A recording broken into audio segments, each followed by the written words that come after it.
Boa tarde, gente. Capítulo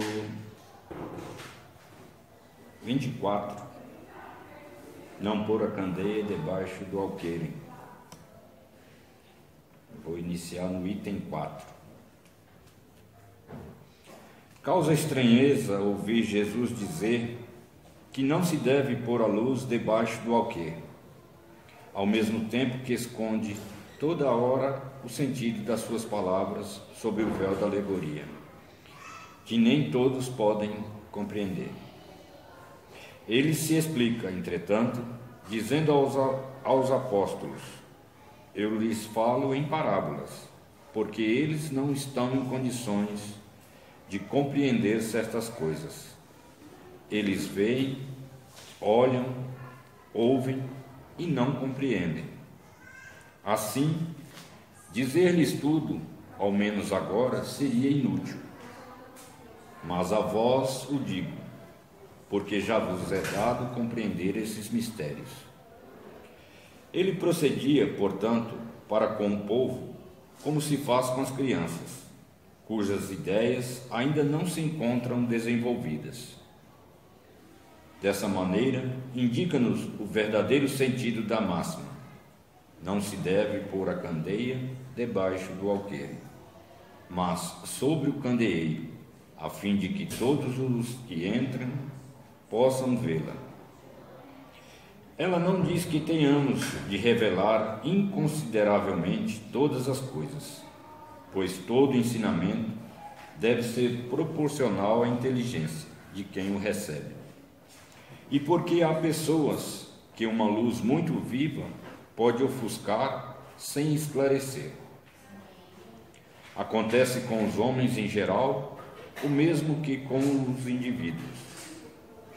As gerações passam também pela infância, pela juventude e pela madureza. Cada coisa deve vir a seu tempo, pois a sementeira lançada à terra fora de tempo não produz. Mas aquilo que a prudência manda calar momentaneamente, cedo ou tarde deve ser descoberto, porque chegando a certo grau de desenvolvimento, os homens procuram por si mesmos a luz viva. A obscuridade lhes pesa. Como Deus lhes deu a inteligência para compreenderem e se guiarem entre as coisas da terra e do céu, eles querem racionalizar a sua fé. E então que não se deve pôr a candeia debaixo do alqueire, pois sem a luz da razão a fé se enfraquece. Se a providência, portanto, na sua prudente sabedoria, não revela a verdade senão gradualmente, é que a vai sempre desvelando à medida que a humanidade amadurece para recebê-la. Ela mantém a luz em reserva e não debaixo do alqueire. Mas os homens que a possuem, em geral, só a ocultam do vulgo com a intenção de dominá-la. São esses os que põem verdadeiramente a luz debaixo do alqueire. É assim que todas as religiões sempre tiveram os seus mistérios, cujo exame proíbem.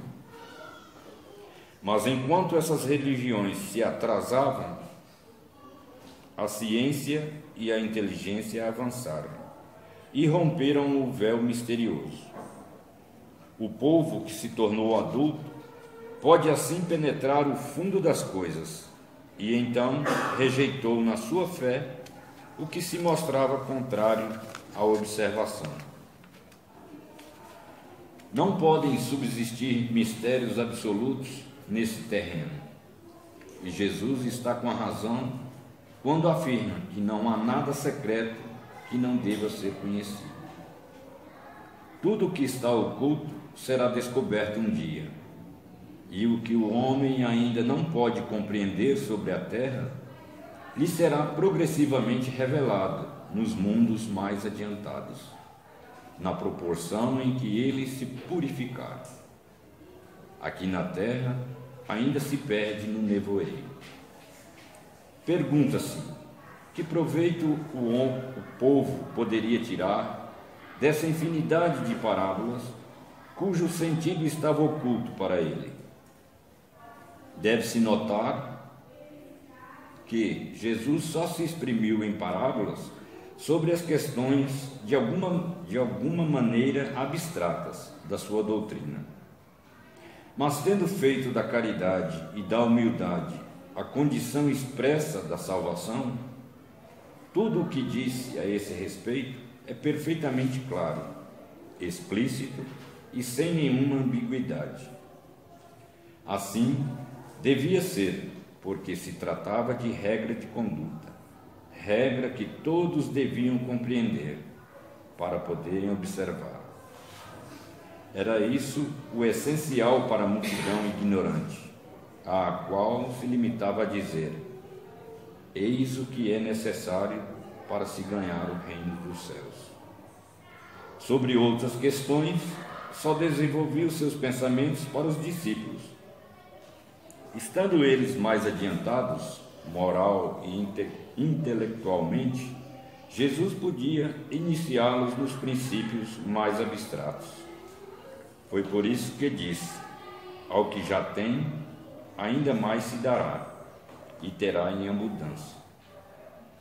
Não obstante, mesmo com os apóstolos, tratou de modo vago sobre muitos pontos, cuja inteligência completa estava reservada a tempos futuros.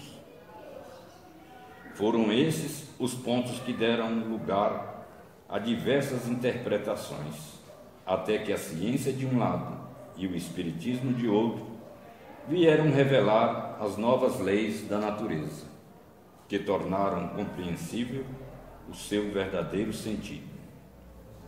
O espiritismo vem atualmente lançar a sua luz sobre uma porção de pontos obscuros, mas não o faz inconsideravelmente. Os espíritos procedem nas suas instruções com admirável prudência. É sucessiva e gradualmente que eles têm abordado as diversas partes já conhecidas da doutrina, e é assim que as demais partes serão reveladas no futuro, à medida que chega o momento de fazê-las sair da obscuridade. Se a houvesse apresentado completa desde o início, ela não teria sido acessível senão a um pequeno número e teria mesmo assustado aqueles que não se achavam preparados, o que seria prejudicial à sua propagação. Se os espíritos, portanto, ainda não dizem tudo ostensivamente, não é porque a doutrina possua mistérios reservados aos privilegiados, nem que eles ponham a candeia debaixo do alqueire, mas porque cada coisa deve vir no tempo oportuno. Eles dão a cada ideia o tempo de amadurecer e se propagar, antes de apresentarem outra, e aos acontecimentos o tempo de lhes preparar a aceitação. Eu vou parar por aqui porque é muito grande esse capítulo. Então, conforme a leitura, tudo a seu tempo, né? Eu posso pedir para uma criança construir uma casa? Não, né? Eu posso ir segunda-feira agora, frequentar uma aula do último semestre de medicina, lá na UNB? Não posso, né? Vou voar mais que andorinha em tempo de verão, né? Adianta plantarmos grama na época da seca? Não tem como, né? Milagre não existe. Existe, é um trabalho ainda desconhecido por nós, que tem seus efeitos positivos. A natureza ainda é um mistério. O ser humano ainda é um mistério para a ciência. A cura de várias doenças pode estar aqui, nesse quintal. Mas é preciso pesquisar, trabalhar, mostrar o esforço que traz o chamado milagre. Em breve, não sei quanto tempo, teremos aparelhos com os quais poderemos nos comunicar com aqueles que já partiram daqui, ou seja, deixaram a matéria, porém vivem em outros planos. Isso não é fantástico? Isso não é um milagre? Tudo que existe hoje, tudo que a gente está ao alcance dos nossos olhos, né? Um dia já foi um mistério. Isso aqui, esse aparelho, né? Se levar um aparelho desse aqui para um indígena que nunca viu nenhum rádio a pilha, mostrar um negócio desse aqui, né? Acha fantástico. Lembre-se que o clarão de uma máquina de solda pode nos queimar a visão. Essa aqui eu ainda suporto. Esse clarão dessa lâmpada, minhas vistas ainda suportam, mas da máquina de solda. Então, vamos devagar. Devagar e sempre de acordo com nossa vontade, nossa disposição e nossa necessidade.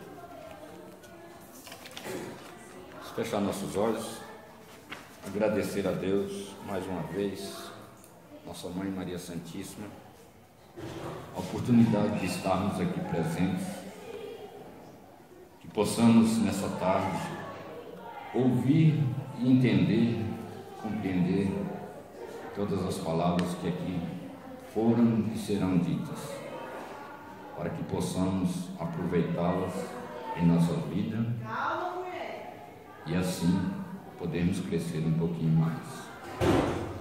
Pai nosso que estais no céu, santificado seja o vosso nome. Venha a nós o vosso reino, seja feita a vossa vontade, assim na terra como no céu. O pão nosso de cada dia nos dai hoje.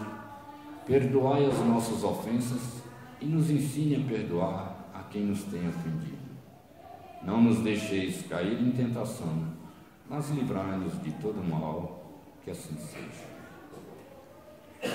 Uma palavra, palestrante desconhecido, novo na área, São Paulo Henrique.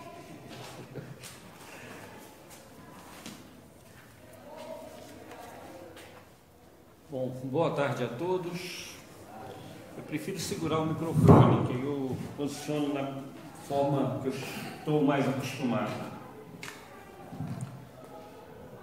Hoje no carro eu tive a oportunidade de ouvir algumas mensagens espíritas.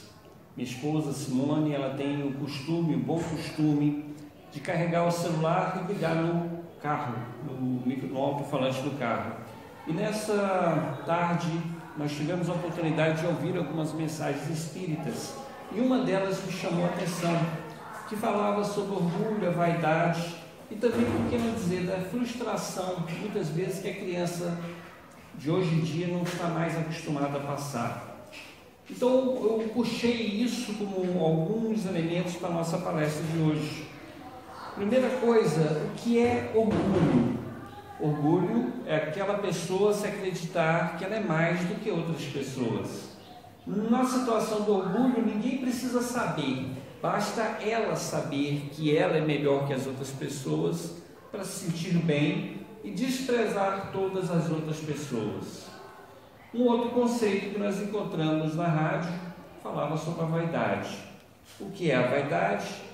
Bom, a vaidade é a pessoa querer que os outros acreditem que ela é melhor do que as outras pessoas. Enquanto no orgulho a pessoa se acredita melhor, na vaidade ela não precisa ser melhor em nada, mas basta para ela que as outras pessoas a idolatrem, que pensem e vejam nela uma pessoa melhor que as outras. E a criança frustrada, nós vemos todo dia. O grande problema da nossa sociedade hoje é que nós não estamos educando as nossas crianças para serem jovens que possam viver sozinhos, sem frustração, porque elas têm todos os desejos atendidos. Então nós temos que ter muito cuidado na condição de pais, de familiares, de parentes, para que a criança tenha aquelas oportunidades necessárias à vida dela, ao desenvolvimento emocional e mental. No campo do orgulho, né? Eu lembro de uma história que eu escrevi há muito tempo atrás, de um homem que queria ser rei. Um homem que queria ser rei. E esse homem tanto fez, mas tanto fez, que ele começou a criar um grupo de amigos, de pessoas que pensavam que ele deveria realmente se transformar em rei. E assim ele começou a fazer um movimento naquele reinado, causando comoção social. De pouco em pouco uma rebelião foi feita. Muitas pessoas queriam depor o antigo rei e outras, vendo os defeitos do rei, elas mesmas queriam assumir o comando. E nesta situação, uma guerra civil se alastrou. E em um dos confrontos, o próprio homem que queria ser rei, ele morreu. Então o homem que queria ser rei morreu no conflito.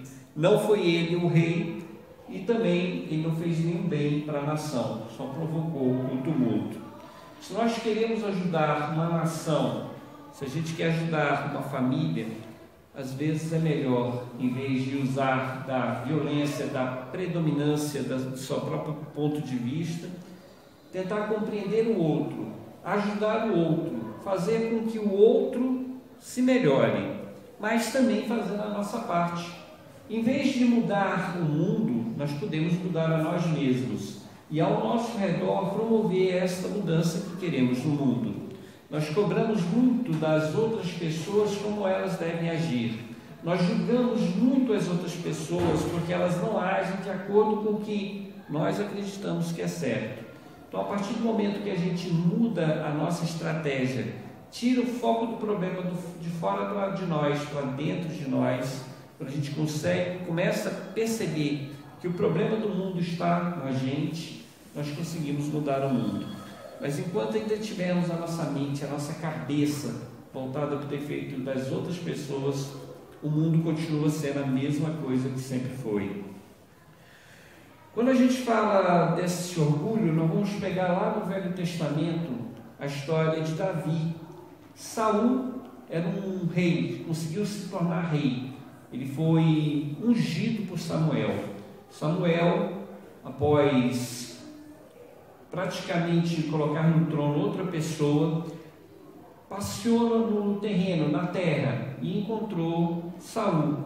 E Saul ele foi ungido por Samuel. E Saul realmente se transformou em um rei. Mas quando ele se transformou em um rei, ele foi aclamado, venerado, saudado por todos. E ele teve uma guerra contra os filisteus, segundo a Bíblia, e nessa guerra um jovem se destacou, um jovem que gostava de música, de harpa, que trabalhava cuidando de ovelhas e que muitas vezes enfrentou animais silvestres, perigosos, animais selvagens, usando única e exclusivamente uma funda. E depois que Davi se destacou matando Golias, de acordo com a história bíblica, nós vemos que as pessoas começaram a valorizar Davi e fizeram até canção para Davi, dizendo que Saul tinha matado 1000 e Davi tinha matado 10.000. O rei, ao ouvir essas canções que cada dia mais cresciam, se encheu de cólera, de vaidade, de orgulho e começou a perseguir Davi. A história da Bíblia é muito bonita. Quem tiver a oportunidade de ler de maneira crítica vai encontrar muitas lições maravilhosas dentro da Bíblia. Mas eu trouxe essa questão do orgulho e da vaidade. Orgulho de se achar, de pensar que é maior que as outras pessoas. E a vaidade porque quer a aclamação, quer a aprovação das outras pessoas. Isso, é um perigo para as nossas vidas. Nós não estamos sempre certos, nós não somos os melhores, nós não somos os mais bonitos, sempre haverá alguém mais bonito que a gente. Nós vemos nos esportes, aqueles campeões de luta, de boxe, de MMA e outros esportes, a pessoa é a melhor pessoa que existe naquele esporte, naquela área. Porém, com o passar do tempo aparece outra pessoa melhor, e outra pessoa melhor, e outra pessoa melhor. Ninguém consegue ficar no topo de nenhum esporte o tempo todo. Os recordes estão constantemente sendo quebrados. Novos valores, novos talentos surgem a cada Olimpíada, a cada passar do tempo, existe uma modificação da nossa sociedade. Tivemos na história inúmeros homens orgulhosos. Tivemos Napoleão, tivemos Hitler. Ambos eles caíram pelo orgulho e pela vaidade. Ambos cresceram e conquistaram grande parte do território das nações. E ambos perderam um grande general que existe na Rússia, o mesmo general, o general Inverno, porque ambos foram lutar na Rússia sem saber das condições climáticas. E o frio, a distância do abastecimento fez que aqueles soldados que foram para a Rússia, para dominar a Rússia, morressem de frio. E assim eles perderam pela vaidade e pelo orgulho, tanto Hitler como Napoleão. Vamos no caso da vaidade. Quando a gente fala da vaidade, um caso que ficou patente para nós, que aconteceu há alguns anos atrás, uns 2, 3 anos atrás, foi de uma jornalista da TV Record, que ela já era bonita, já era muito bela, mas querendo ser mais bela ainda, resolveu fazer uma lipoaspiração. Quando a vaidade chega a um ponto da gente destruir o que é perfeito para construir alguma coisa mais perfeita, nós estamos sujeitos a ter anomalias, a ter doenças, a ter o oposto do que a gente quer. E no caso dessa jornalista, ela foi fazer uma lipoaspiração e morreu na sala de cirurgia. O organismo não aguentou. Deus dá para cada um de nós a aparência que precisamos. Existe, é certo, muitos casos que a pessoa precisa fazer cirurgia e essas cirurgias são justificadas, mas muitas vezes nós somos causadores da nossa doença, nós somos os causadores do nosso mal. Aliás, sempre, não existe injustiça no mundo. Para ilustrar essa questão da injustiça, eu vou apresentar para vocês um pequeno vídeo que eu fiz há um tempo atrás a respeito da injustiça.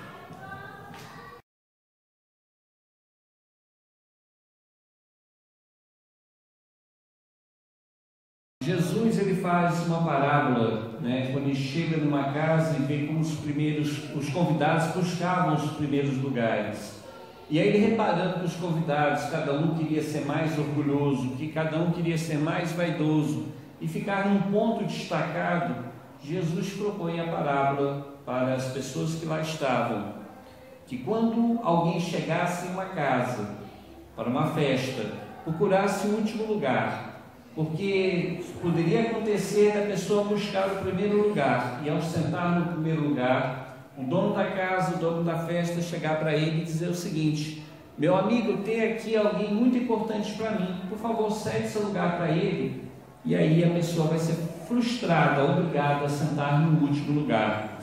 Pelo contrário, quando chega em uma festa, em vez de procurar os primeiros lugares, Jesus aconselha: vá para a última cadeira, de sorte que o dono da casa pode chegar para você e falar o seguinte: meu amigo, você está aqui na festa, mas no último lugar, venha mais para perto, venha mais perto de mim. E assim você vai se sentir lisonjeado, orgulhoso, porque você está sendo reconhecido como uma pessoa amiga do dono da festa. Então a gente tem que ter essa preocupação. Aonde a gente vai, aonde a gente for, nós temos que ser realmente cristão, procurar ser humilde, não para que alguém reconheça nossa posição, não para que alguém dê testemunho de que nós somos importantes, não é por isso. Mas se tiver alguém ali que goste da gente, vai se aproximar da gente. Aonde quer que estejamos, nós atraímos por sintonia aquelas pessoas que nós temos alguma ligação. Jesus fala muito dos vaidosos, quando ele ensina a respeito da oração. Os fariseus na época de Jesus, eles tinham o costume de orar fora das sinagogas, nas ruas, em pé, gritando em voz alta, para que todo mundo pudesse ouvir aquela oração. E aí Jesus fala: não fazei como os fariseus, que oram em praça pública, em pé, para que todos vejam que eles estão orando, mas sim vão até seu quarto, tranca a porta, e Deus que ouve em segredo lhe atenderá em segredo. Ele ensina isso para a gente, que Deus valoriza mais aquela pessoa que faz as coisas em segredo, ninguém precisa saber, Nós precisamos estar em paz com nossa consciência. Nós precisamos estar bem conosco mesmo. E nós temos de ter consciência seguinte, que nós não somos o centro do mundo. Nós precisamos das pessoas. A respeito da necessidade que nós temos de uns ajudando os outros, eu vou apresentar mais um vídeo para vocês, tá bom? Chama A Travessia.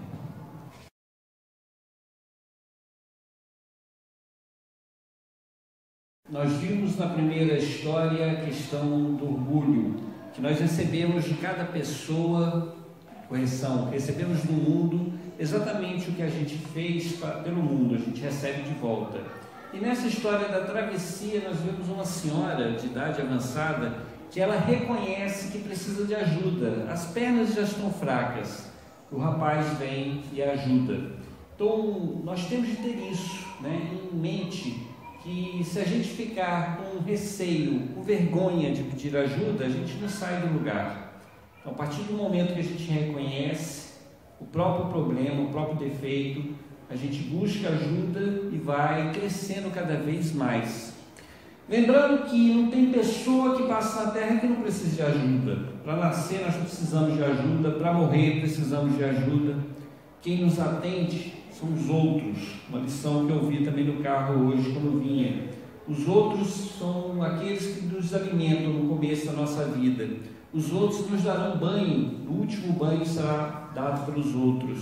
Então nós temos de valorizar as outras pessoas, pois a cada passo da nossa estrada tem alguém nos ajudando de maneira direta ou indireta. Alguém fazendo a nossa comida, fazendo o nosso pão, alguém cortando o nosso cabelo, alguém cuidando da nossa saúde. Então, nossa vida é voltada para os outros. Então, nós temos de valorizá-los, respeitá-los, porque tudo que nós temos ao sair dessa terra, sair dessa vida, vai ficar também para os outros. Tá?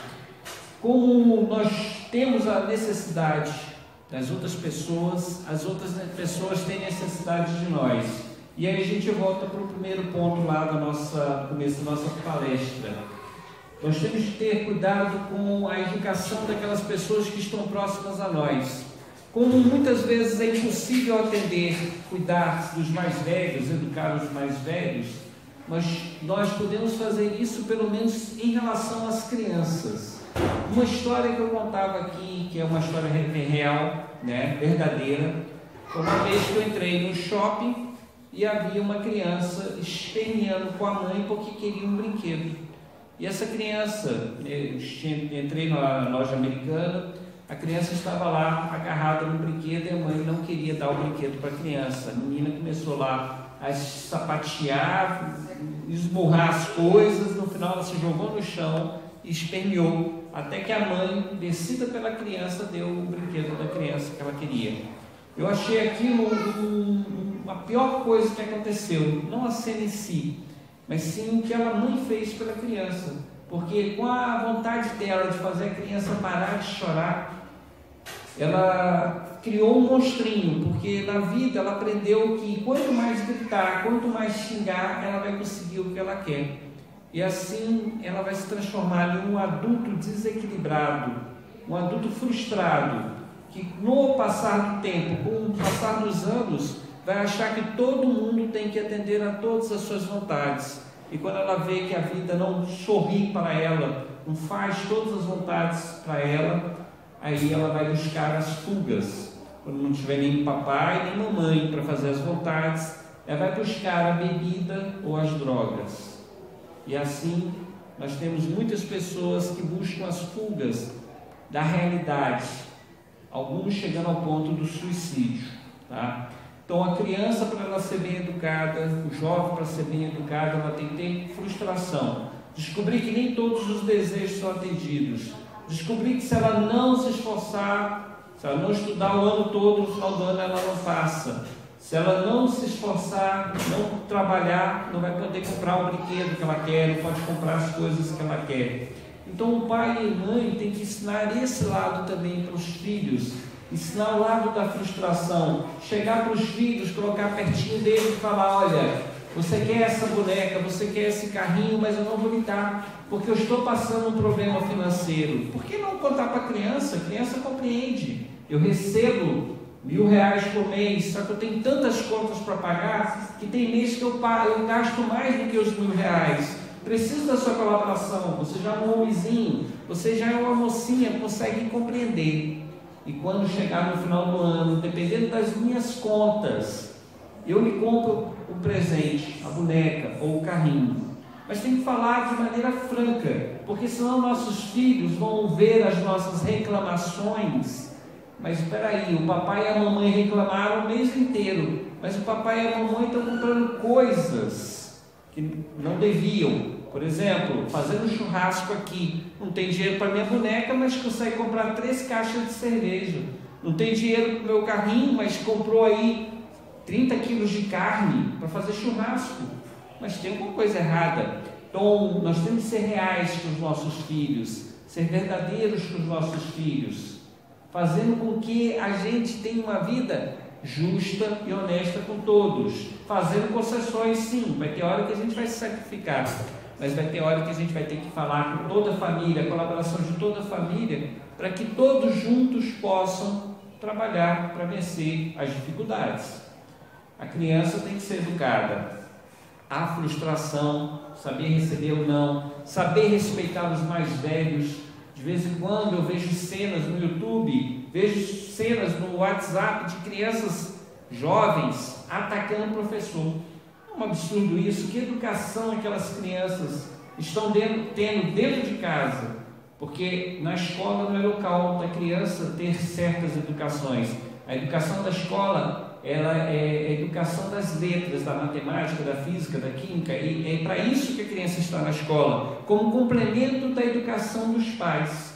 Agora cabe aos pais sentar com os filhos e falar com o filho: respeita o mais velho, respeita a professora, respeita o professor, respeita aquelas pessoas que estão perto de você, até o coleguinha. Ensinar para aquela criança que vai ter hora que ela vai ser atendida, vai ter hora que ela vai ter que sentar e acalmar, esperar terminar uma aula, esperar o recreio, esperar o final do ano, o Natal, para receber um brinquedo. E é essa conversa que nós temos de ter com nossos filhos. A palestra de hoje foi sobre vaidade, sobre orgulho e sobre educação das crianças. Espero que vocês tenham gostado. Eu dou encerrado por aqui as minhas palavras. Muito obrigado. Quando eu terminei a minha fala, eu fui olhar aqui esse cartaz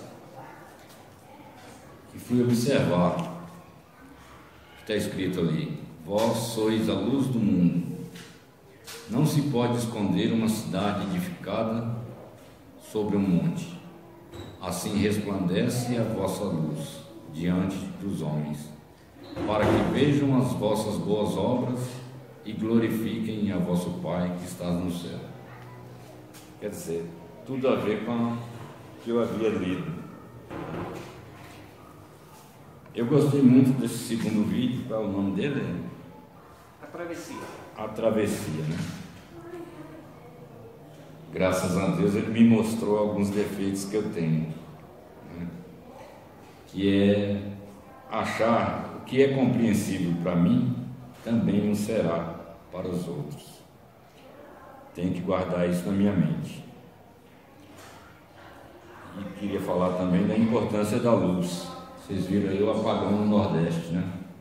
Norte e Nordeste ficaram no escuro aí um bom tempo, né? Eu estava fazendo um resumo ali, mas não deu para terminar aqui. Eu queria ter colocado mais coisas. Então, se cada um de nós aprendermos a lição e nos melhorarmos, nos evoluirmos, querermos, cada um de nós querer o bem do próximo, o que será do mundo? Verdadeiro paraíso, né? Pensemos nisso. Vamos fechar nossos olhos, agradecer mais uma vez a Deus, nossa Mãe Maria Santíssima, a oportunidade de estarmos aqui com saúde, com fé e esperança. Ave Maria, cheia de graça, o Senhor é convosco. Bendita sois vós entre as mulheres, bendito é o fruto do vosso ventre, Jesus. Santa Maria, Mãe de Jesus, rogai rogai por nós, pecadores, agora e na hora de nosso desencarne, que assim seja.